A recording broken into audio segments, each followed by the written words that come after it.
जिथे माती भेगाळते तिथं स्वप्न मरतात।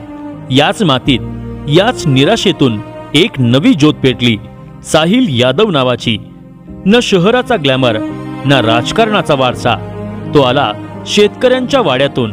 साहिल यादव वयानं लहान पण विचारांनी प्रचंड मोठा। दादांनी शेतकऱ्यांच्या अडचणी बघितल्या आणि शेतकऱ्यांचे प्रश्न हाती घेतले।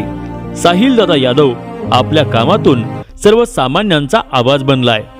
दळणवळण असो वा शेतकऱ्यांचे प्रश्न, साहिल यादव यांनी प्रत्येक समस्येवर तोडगा काढला आहे।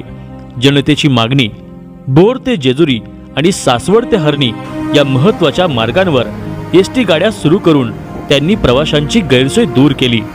शेतकऱ्यांसाठी आधार, शेतकऱ्यांचा आर्थिक भार कमी करण्यासाठी त्यांना सवलतीच्या दरात कृषी पंप वाटप केले। पशुधनाची काळजी, आपल्या पशुधनासाठी त्यांनी पुढाकार घेऊन लंपी व लाल लसीकरण शिबिर यशस्वीरित्या राबवले। तसेच गायींसाठी जंताच्या गोळ्या व कॅल्शियम वीट यांचे वाटप केले। महिलांचे सक्षमीकरण आणि विद्यार्थ्यांचे भविष्य हा साहिल यादव यांच्या कामाचा केंद्रबिंदू आहे। महिलांचा सन्मान, महिलांना स्वतःच्या पायावर उभे राहता यावे म्हणून सवलतीच्या दरात शिलाई मशीनचे वाटप केले।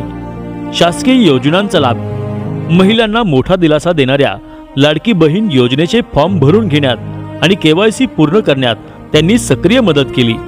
ज्ञानदानास प्रोत्साहन, विद्यार्थ्यांच्या शिक्षणासाठी त्यांनी शालेय साहित्य वाटप केले, जेणेकरून एकही विद्यार्थी शिक्षणापासून वंचित राहू नये।